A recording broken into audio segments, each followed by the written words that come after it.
Good afternoon, my dear students.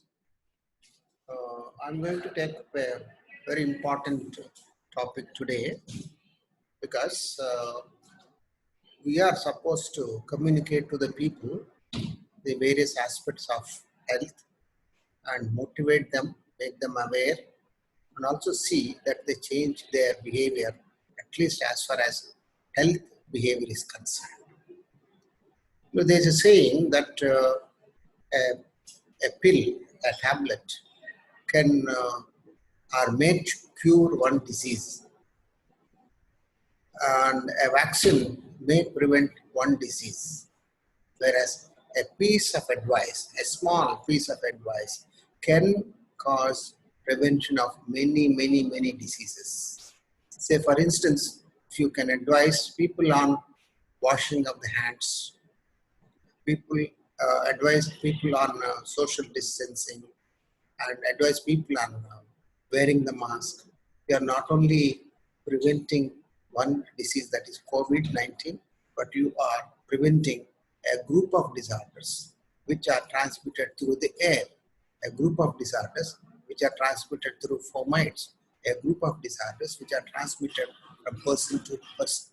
So several diseases. By just advising people on 3 important steps, you can prevent several diseases. So this is the greatness and importance of communication in the health field. So hope you will understand the uniqueness and the importance of communication at the end of this lecture. Before going further, I just want to show you one picture, very thought-provoking picture. Hope you are able to see this picture. What do you see there? What do you see there? Can you see 3 important aspects there? Okay. Can anybody answer this question? You can chat it. You can send a message. Can you send a message on what your view about this particular picture? I'll be very happy if you are able to grasp or know the importance and significance of this picture, which I downloaded recently. Okay. Yeah.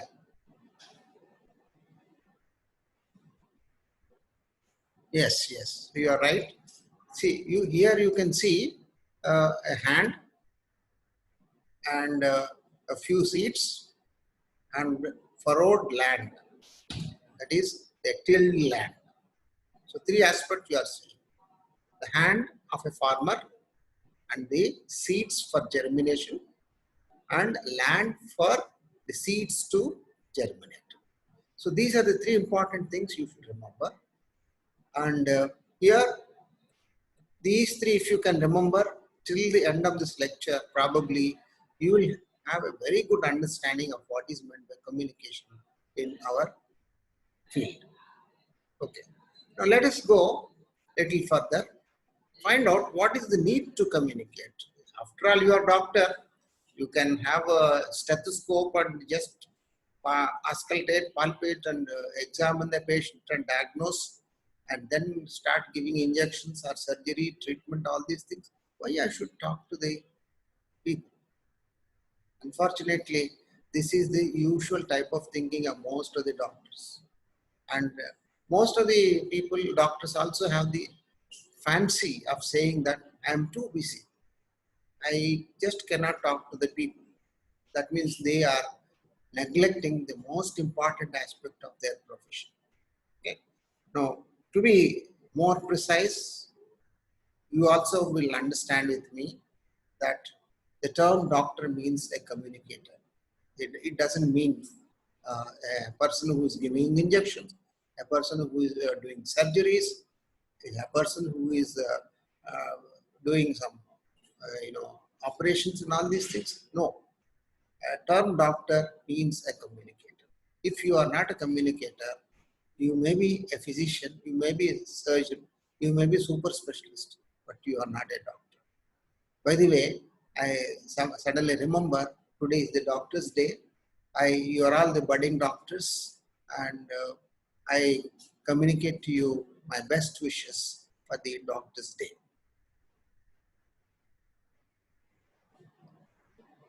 The health information is an essential aspect of a common man.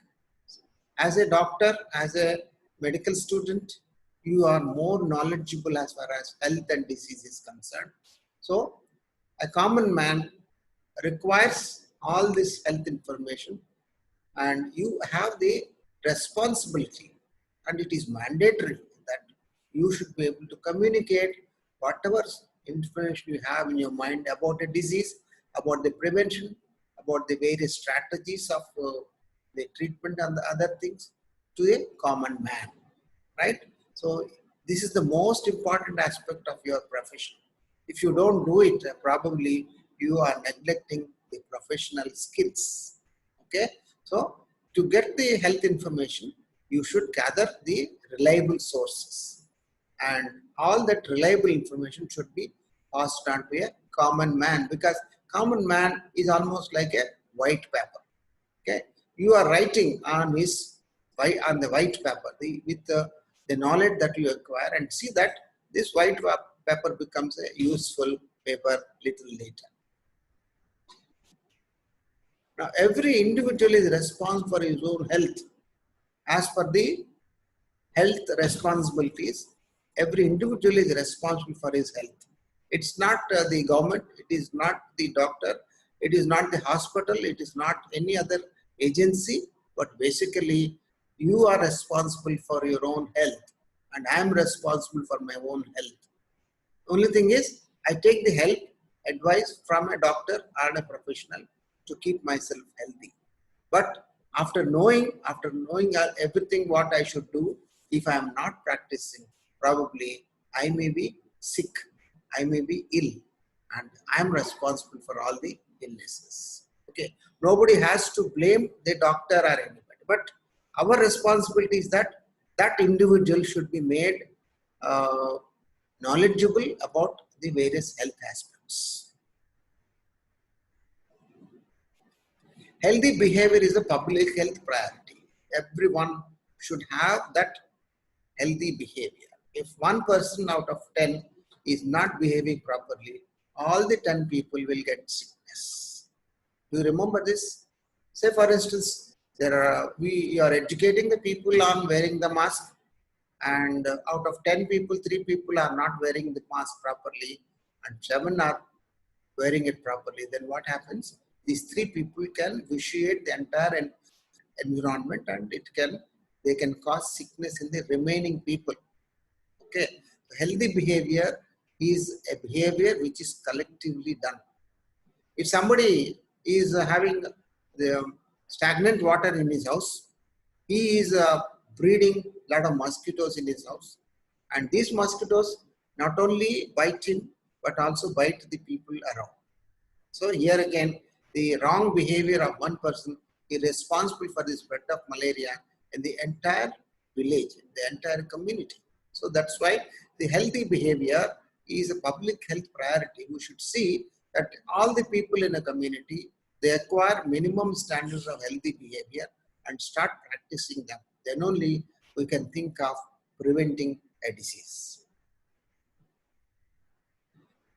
And it is very well known, and after about three months of lockdown, all of you must have understood that in spite of having a drug, some drug for the treatment of COVID-19 and some type of immunotherapy for COVID-19, still we are depending on the 3 important health promotional measures. So this shows very clearly health promotion is the only way of effective prevention. So this health promotion can be achieved by repeated health communication to the common man. It is not once, it may be 100 times, it may be 1,000 times.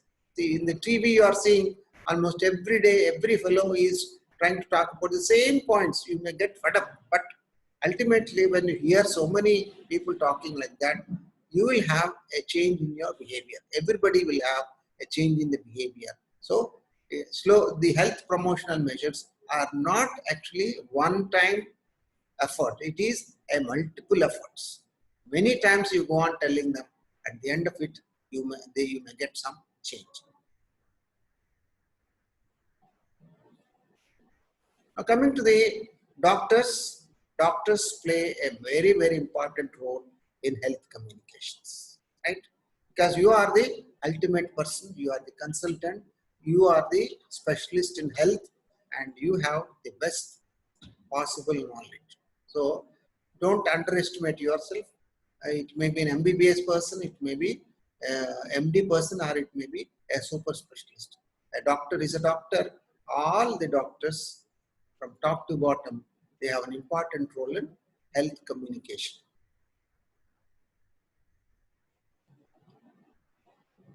Major problem nowadays is the health related myths, and they are often dangerous. And the other day I read one small article saying that one person from Guntur, he has prepared some medicine and he is used for 3,000 people, and all of them are cured of COVID-19. Absolutely a wrong type of statement there. It's a myth, right? And there are several people even till today, they say that they have got drug for tuberculosis, they have got drug for this one, that one, all types of diseases they can cure. There are a lot of misconceptions, a lot of myths. People get scared of this type of myths and all these things. That's why you have to find out what are the dangerous myths, dangerous misconceptions are there in the people, and try to tell them that it is wrong, right? And I still remember when I was educating a group of pregnant women on the nutritional diet, and one particular lady looked anemic and she was very thin. I just asked a question, how come you are so thin? What she told me that, sir, I am a rich person and my husband earns a lot of money, and still what happens is my mother-in-law has got a feeling that if I'm eating more, my fetus will grow very big and there'll be problem in delivering the baby. Can you just imagine how much of false type of behavior is there? So this type of myths are dangerous and they should be totally abandoned. We should not spare anyone as far as this type of health related dangerous myths are concerned. And sometimes these myths can cause depression among the people, and they may even go for committing suicide. Okay. And one more myth I remember in the fisherman, and the fisherman have got a strong feeling that if they are eating some type of fishes during pregnancy, there will be abortion. Eating a papaya leads to abortions. So these are all very, very dangerous myths that are there in the population. And it is our role to see that, identify those myths and see that they are removed from the community. And please remember one thing, why only we should talk? Anybody can talk, the TV actors are talking over the TV, and sports persons are talking over the TV, and politicians are talking over the TV, but people always grasp whatever that is told by a doctor, and all other people, they may hear but they will not give much importance to it. And I still remember when I was educating a group of school children, I was talking to them about the importance of personal hygiene, and I told them that taking bath every day, brushing teeth every day is very, very important. And then the teacher told me that we are telling the same thing every day to those people, they don't listen. But when you talk to them, they will definitely listen and they will start practicing. And when I was talking to a group of people in the prevention of malaria, I still remember those days. I used to do a lot of health education programs, communication problems those days. I was talking to a group of children, and I told the school children that malaria, if you want to prevent in your own home, you should close your doors and windows by 6 o'clock in the evening, and you can only open at 10 o'clock in the night. If you are doing like that, the Anopheles mosquito doesn't enter your house and you will not get malaria, right? So after about 2 to 3 weeks time, I went again to the same school. One father came running to me and said, "Sir, after you advised my son that door and windows has to be closed, I'm having a lot of hell in my house, sir. My son is not allowing even my friend to enter after 6 o'clock. He's saying that doctor told me that doors and windows should be closed, otherwise you will get malaria, and he's not allowing my son, my friend to get into my house." So this is the impact of a doctor saying the people. The same thing may not be there if a non-medical person talks to them. So try to understand that your role as a doctor in health education is extremely important. And one more point in health communication is that whatever you may say today, it may not be true after some time, because health information going on changing. In COVID-19 itself, in the beginning they said that you keep a distance of 3 feet. Now the information has changed. 3 feet is not sufficient. They say 2 meters or 6 feet distance is a must to prevent. So like that, the information goes on changing from time to time, and you should be able to communicate the change in the dynamic situation of the disease, right? So you should be able to tell the people that yes, I told you this is the true, but now it is not true. Things have changed. Right? Okay. Now, the last point is that the feedback on the health activities. You have done a health education program. You have done a vaccination program. You have done some new nutritional supplementation program for the people, and you are responsible to get the feedback from all these activities. Otherwise, you will continuously doing the health education and health promotional activities, and the participation from the people may not be there, because people have got their own ways of interpreting whatever you're talking, and if they interpret in the wrong way, they may not get the results. That's why the feedback from the people is a very, very important step, and you should always get the feedback from the people from time to time. You can say that last week we had a immunization program for the school children, and is there any person who got some sort of complication due to that? Probably one or two children may get up and say, "Sir, after you gave the injection to me, I had fever and I got swelling at the site of injection, and my father was very much scared. He took me to a pediatrician, and the pediatrician has given me some medicines." And so that is the time to give them assurance that getting fever and the swelling at the area of vaccination is a normal phenomenon, and it will be completely, they will recover within no time, and in future also, whenever this type of activity, don't get scared.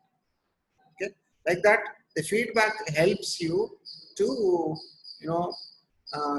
continue your communication process. Otherwise, the communication may not be reaching the people in a real sense. Okay, you hope you will remember all these 10 points whenever you are given the task of the health communication. And for your information, when you come back after your graduate course, and you will be having 1 year of internship. During that time, 2 months of posting is there in community medicine. During that time, we will give you a lot of opportunities to talk to the people and educate and communicate to them. What is communication? Communication is a Latin term. It simply says to share. That communicare. That word is communicare. That is merely means sharing. It's a meaningful, communication is a meaningful, it is not a meaningless, meaningful exchange of information between two or more living creatures. Please underline this living creature. That means communication is not simply between two people. It may be between two animals. It may be between the human being and an animal also. Okay, and from the animal to the human being also. But as far as we are concerned, we are worried about the communication between the patient and the doctor. And we have to share the knowledge to the patient and also a person. And going further, what is communication? It's a combinatorial. That means it's a communication, it's a two-way process. It is not one-way process. If you go on talking to the people, people switch off. If I go on talking to you like this for 2 hours, you will also switch off. Okay? So combinatorial. And the major disadvantage in the online classes is I do not know whether you are listening to my lecture or not. I do not have any feedback on what I am talking, and I do not know whether you are able to understand this one. But still, because of the situation which compels us to do the online, we are doing it. Okay? The communication is never unilateral. It is a combination. It is a context specific. It is not unspecific and simply blah, blah, blah, blah, blah, blah. It is a context. There should be context for educating the people. Simply talking like a politician may not help you at all. We are not politicians. We are doctors. We are medical personnel. And whenever you talk to the people, you should have a context, a specific area. You are talking about COVID-19. You're talking about the personal hygiene. You're talking about balance of diet. So that is a specific context, and you should never forget, and you should not diverge and distract yourself from the topic of interest. And whatever you're talking, the content should be coherent. Coherence is a very, very important one. And incoherent talk, like an alcoholic man, a person who took alcohol, the talk is incoherent. So the incoherent and type of behavior education is of no use. Communication is intentional. Sometimes it is unintentional also. It is simply it is said. It is conventional and unconventional also. It is linguistic and non-linguistic also. It is not necessary that only persons who can talk can communicate. Even people who cannot talk, people cannot be heard, they can communicate by virtue of their body language.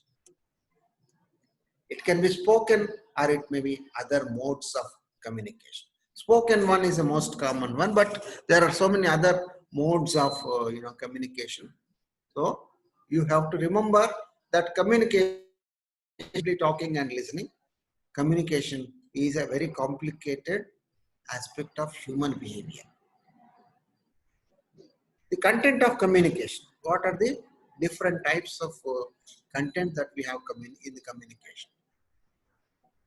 The first and foremost one is the person who is communicating. This is popularly, professionally called as a person or a sender of communications. In our context, it is you and me who are responsible for the health communication. The second one is the message. What exactly is the message you would like to tell to the people? And the third one is recipient. Recipient may be a patient, he may be a person, maybe a group of pregnant women, maybe a group of school children, like that. Recipient goes on changing depending upon the topic that or message that you are trying to give. You have to choose your recipient. Say for instance, if you are talking about the childhood immunization, and you call all the male persons to the for the session, probably you are talking to a wall. There won't be any benefit out of it. The recipient should be all the mothers, not even all the women, right? All the mothers who are having children. Again, A mother having a child of 10 years old, 12 years old may not be useful.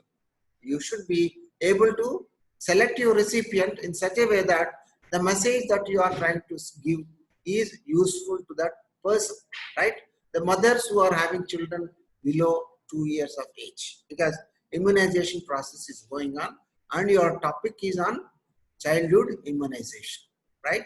Okay, so please remember, this is a very important aspect of your communication. You should be thorough in your knowledge. The message should be very specific, and recipient should be very, very important, very specific also. You can see in the picture, the person is talking near the podium, he is the sender. The channel is is using audio device, that is a mic, and through the mic he is talking to the people. Receivers are there. There are 4 different types of people, because all the 4 are given 4 different colors, right? All the receivers, they are supposed to listen to or get communicated, and the feedback is always there from this people. This is a picture which clearly indicates the 3 contents of communication: the sender, the message, and the recipient. The primary steps in communication. The first step is you should have a good concept, a good idea, a thorough and scientific information, and you should have a feeling, a positive feeling about your communication. So that is the most important one. If you do not have that attitude of communication, you will be a very bad communicator. You should have that feeling that whatever I am talking should be learned by the recipient, should be understood by the recipient, should be well taken by the recipient. This sort of a attitude should be there, and then only you are a successful communicator or a sender.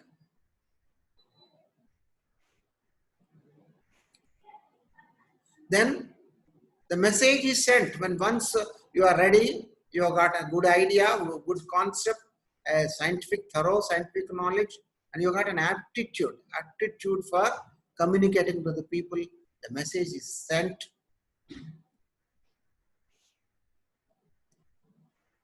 And receiver tries to translate whatever you are talking.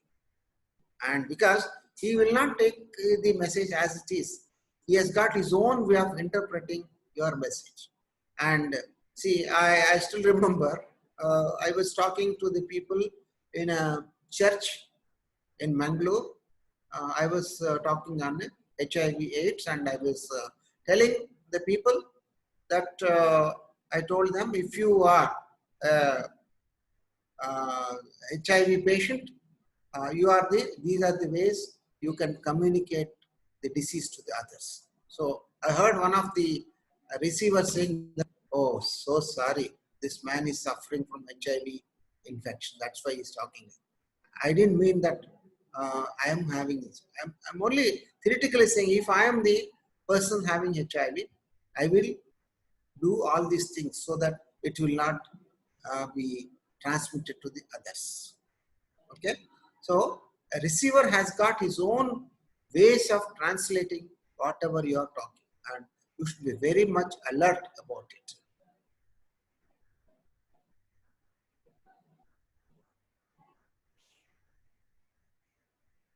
The modes of communication. There is a very important communication that's called as non-verbal communication. Non-verbal communication is that you will not speak. You simply show your eyes. You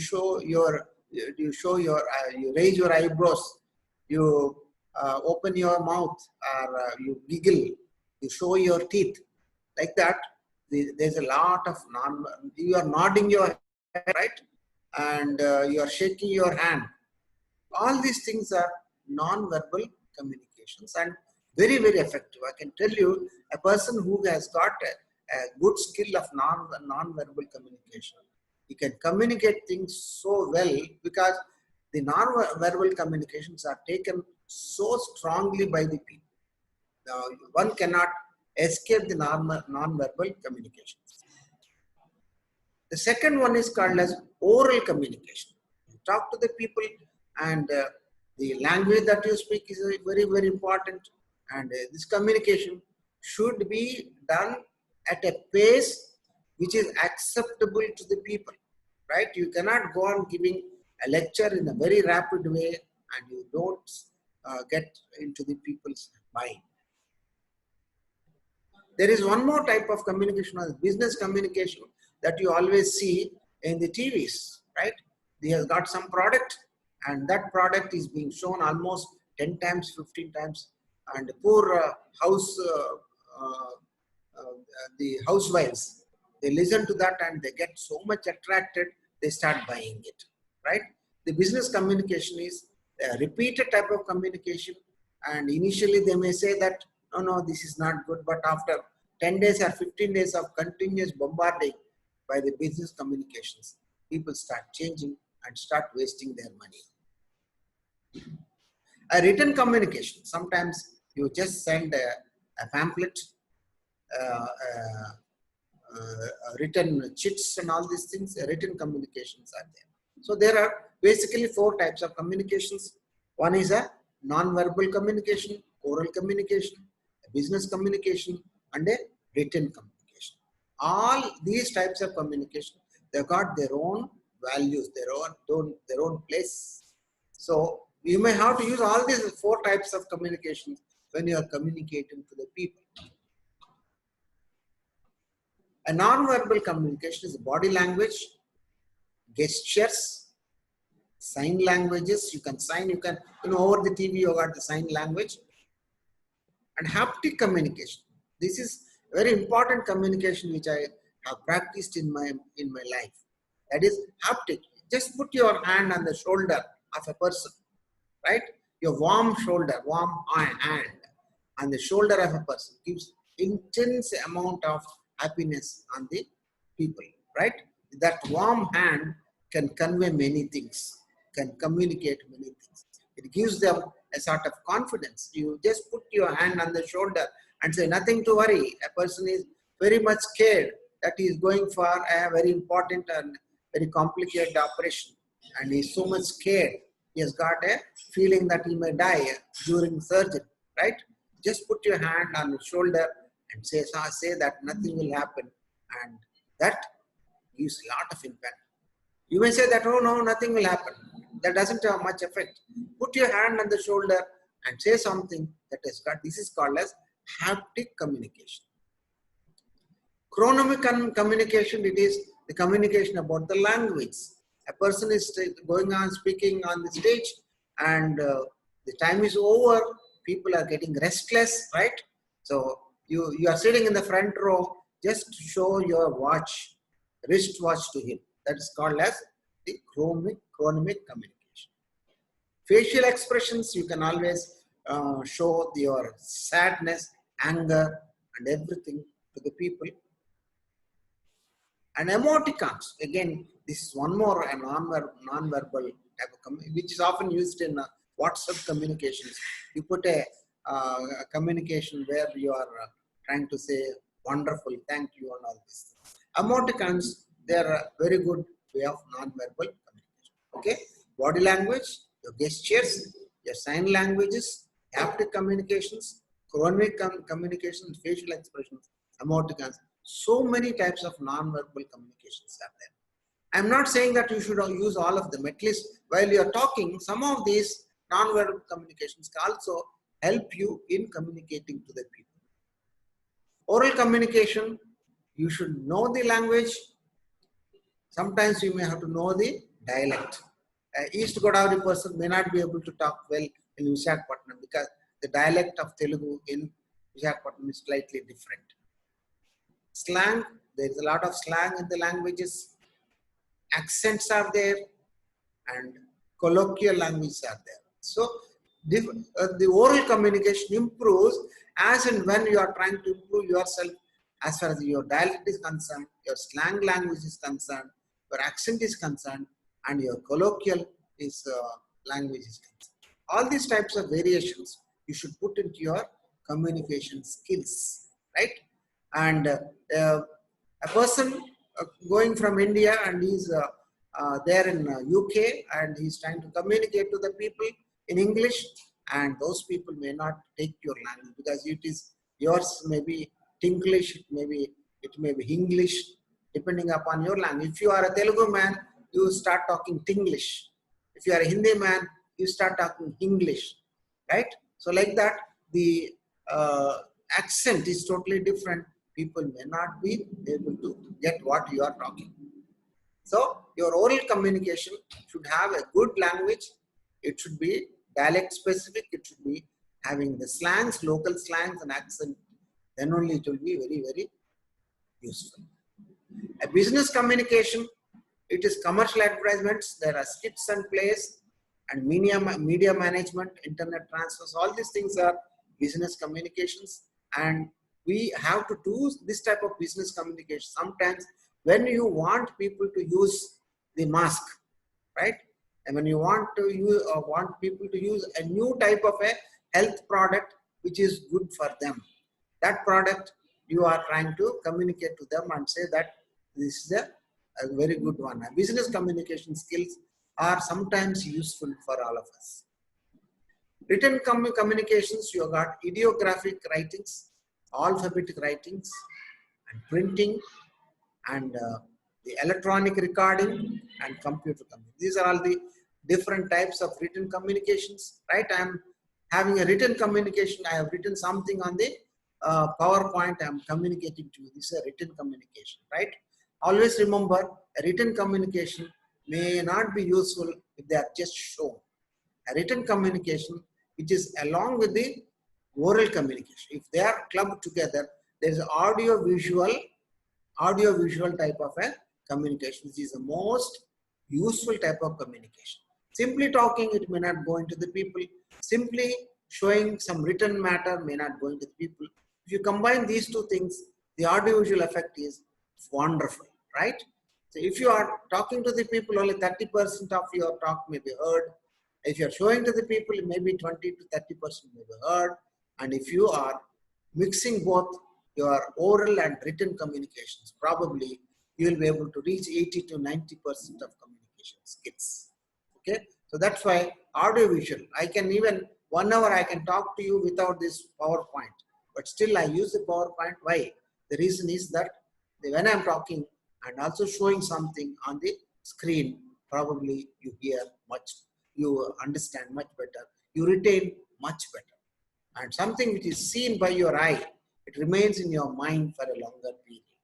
So ideographic, alphabet writing, printing, electronic recording, computer communication, these are all the different types of, now today I am doing the computer communications, written computer communications. Now, at the end of my lecture, I would like to tell you that how to improve your communication skills. The only way is to see that the barriers of communication you should understand and try to remove all these barriers so that you will be able to communicate to the people much better. So key factors are the filtering. There is always, there's some amount of filtering when you're talking. Some amount of your talk may not be audible. Some amount of your written communication may not be seen, right? So there is something what is known as the filtering effect. So you should try to remove or reduce the filtering effect. Probably you may have to talk a bit louder, and you should be able to improve your pace of your talking so that the in between you will not be filtering the information. And the second one is called as selective perceptions. The perception of the people is selective, and they will only listen to something which they are interested in. Sometimes information overload, right? This happens most often with us. I want to see that the syllabus is completed. Okay, so in one class, I try to cram up in such a way that 2 hours or 3 hours of lecture is given in 1 hour time. So information overload, that is very dangerous. Emotions. People are having certain emotions, and that if the emotions are good, they will accept whatever you're talking, they will absorb whatever you're talking. If your emotions are bad, again, it's a barrier for communication. Your language is very important, and you talk language, something which is very peculiar, which is very strange, again, it's a barrier for your communication. Silence, sometimes you keep silence and you get stuck up while talking, that itself is a barrier for your communication. And there is a lot of problem of communication apprehension. At this point, I just want to tell you, when I was working in Mangalore KMC, we used to have an assistant professor, and whenever I used to assign a topic for lecture, used to apply leave, right? And after 2-3 types of leaves like this, I talked to them. He said, "Sir, I get worked up, my blood pressure raises whenever you ask me to do a class and all these things." So these are all communication apprehensions. People are scared of talking to the others. Gender differences probably, again, it's very important because some these issues related to the women sickness, women health, males may not be able to communicate to them. Say, for instance, the problems related to menstruation, problems related to menopause, all these things, a male may not be able to communicate properly. So, a female is a better person. Political considerations. Many times what happens is, people may perceive that you are from BJP and the people who are in the target group, they belong to Congress. So probably, again, that is a barrier for communication. So you should, beginning itself, you should tell them that I'm not talking like a BJP man. I'm talking as a doctor. I'm talking as a sender. I'm talking as a person who is a communicator. So you have to make it very clear to them. Now the barriers again are broadly divided into different varieties. The physical barriers. The physical barriers include environmental barriers. So for instance, while I'm talking to you, there's a lot of noise in the background. Okay, and this noise can cause you some sort of distress. You will not be able to understand what. Electronic systems, many times you use the mic, you use the loudspeaker, sometimes the speaker may not work, suddenly it may fail in between. And there may be some objects in between which are causing some sort of disruption in the communications, right? And acoustics, the place where you are talking, again, may have resound, and whatever you are talking may not be audible to the common man. So you have to see that these physical barriers are removed as much as possible, and the communication process can be re-established. Attitudinal barriers, right? Attitudinal barriers. One is the poor management. The management of the communication process is not properly managed, and the people who are not very interested in the topic, they're brought and they're forced to sit in the class, and there will be a lot of problem as far as communication is concerned. Personality conflicts, right? The people who are sitting there, they are totally different cultural, they have different types of personalities, there will be conflicts there. Lack of motivation, right? The motivation is not there. People are basically, they just want some tablet to be given, and they just want to take the tablet and go. And at that point of time, you want to talk to them about some important health issues.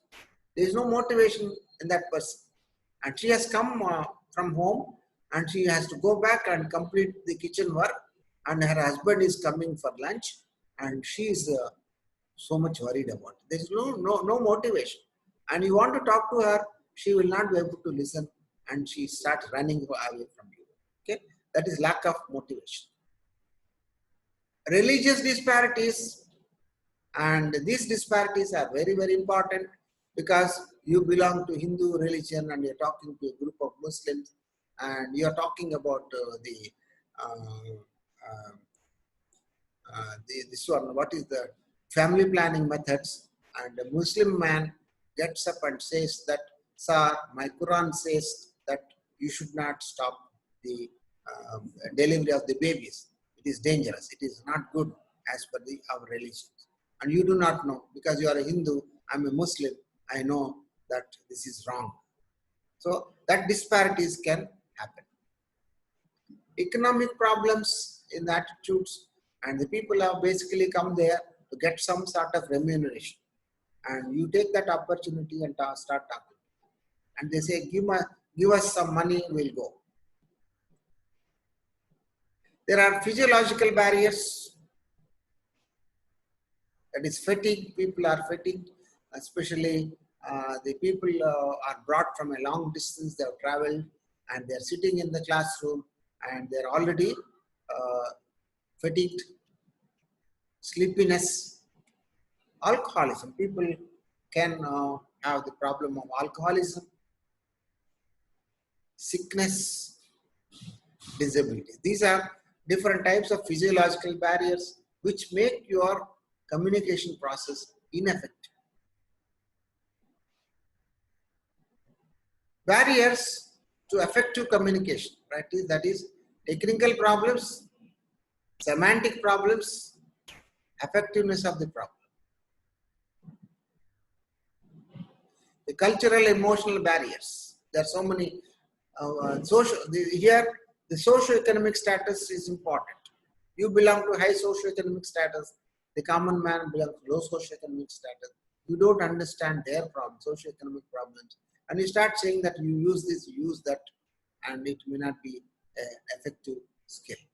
Okay, so like that, you have got various types of barriers of communication. Okay, so you have to see that all these barriers are removed, and your communication process goes on smoothly, and the people receive your message well, and you will be able to change the behavior of those people. But that you should be a good health educator. You should be a good communicator. And unless otherwise, you are a good communicator, you are not a doctor. Please remember this. You may be a physician, you may be a surgeon, you may be a super specialist. But if you do not have the communicative skills, you will be a grand flop or failure in your practice. So from time to time, I would like to encourage you to do this type of communicative skills, and I'll give you a lot of opportunities. And you, even during the COVID-19 time, you are sitting at home and you can educate your family members, you can educate your neighbors, you can educate your colleagues, you can educate your peer group, and see that this problem, pandemic, is contained and removed as fast as possible. Yes, I told in the beginning itself that a piece of advice can do wonders. A pill may not give any sort of benefit to you, and a piece of advice from you with an attitude, a good attitude is important. Very often, health educators start saying that, sir, this fellow, I told him several times, useless fellow. The moment you start talking like this useless man, he doesn't listen to me. That means you are not a good communicator, right? Just like you have to have that empathy within you. If you are given some advice by somebody, are you going to change immediately? Your father says, don't do that. Will you say that? Will you immediately change and start behaving as though your father advice is there? No, you don't do it. And the father tells repeatedly he tells you that you do this, you do that, don't do this, don't do that. Only when repeated communication from your father, you change. So similarly, a common man, a lay person, how you can expect him to change immediately? So you have to be very patient. You should be repetitive. You should be able to bring about some change in their behavior may not be absolute change. As far as I am concerned, I will say that if you are telling people 10 times, you may have some 10% change. If you are telling people more than 10 times, probably slowly you will have some change in the behavior of them. But when once there is a change in the behavior of the people, it is a very strong and a permanent change, right? So you should be able to sustain that change and encourage that change and see that it will be further transmitted or forwarded to other people in the community. Okay, to sum up my lecture today, I just want to tell you that the communication skills are the utmost importance to us. Unless otherwise you are a good communicator, you will not be a good doctor. And the here I just want to tell you one important point. There are several quacks. You know, they do not have a qualification, they do not have an experience, but the quacks have got excellent communication skills. So when you have that good communicative skills, even though you do not have a qualification, MBBS, you do not have an experience, but still people tend to listen to you because your communication skills are extremely good. I still remember during my student period, I used to, wonder, these ghost practitioners are there. They used to earn money like anything. I used to wonder how these people get so much money, right? So one day I wanted to know what exactly is there in these great people who are earning a lot of money without MBBS degree. So I went as a patient. I didn't tell him that I'm a medical student. I was with these ghost practitioners, and I told him that I have got a stomach ache, and for the past 3 to 4 months I am suffering from this. So what he did is he chanted certain mantras, and he put agarbattis and all these things, made the whole room smoky, and he took some money from me. At the end of the whole process, he said that your disease has got two components. One is the ghost component, the other one is the medical component. I removed the ghost component. There's one MBBS doctor just by the side of me, and that man will try to remove your medical component of the disease. So that's how he was able to communicate to the people and get a lot of money from them. Okay, so please remember, don't follow this type of communication. We follow a good communicative skills where you are trying to bring about a change in the healthy behavior of the people. Okay, hope today's lecture is stimulating to you, and some of you will be developing a good attitude for the health education process, because it is something which all of us should do. Thank you, and meet you next time.